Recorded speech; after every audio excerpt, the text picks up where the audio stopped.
Good good morning বন্ধুরা। তো এখন বাজে সকাল 10:30। তো মেয়েও খেয়ে ইউনিভার্সিটিতে চলে গিয়েছে, ছেলেও গিয়েছে। তো আমারও সকাল সকাল স্নান টান করে পুজো দিয়ে আসলাম। তো এসে চা খেয়ে আবার রান্না করে চলে আসলাম দুপুরের জন্য রান্না করতে। তো সকালে তো মোটামুটি কিছু রান্না করেছি। তো দুপুরে কি রান্না করব তোমাদের সঙ্গে শেয়ার করি।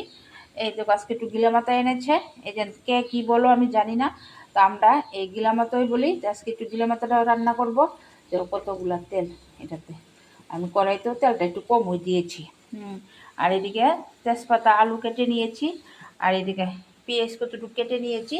আর মাংসর ভিতরে যা যা মশলা লাগে তোমরা তো সবাই জানো, সব কিছু দিয়েছি।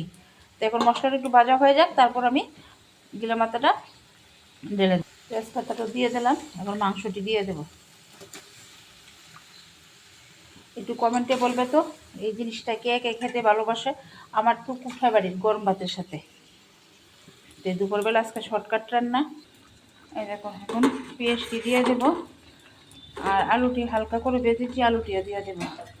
তো এই আমার রান্নাটা কেমন লাগছে অবশ্যই একটু তোমরা কমেন্টে একটু বলবে। এই দেখো বন্ধুরা, মাংসটা মোটামুটি হয়ে গিয়েছে।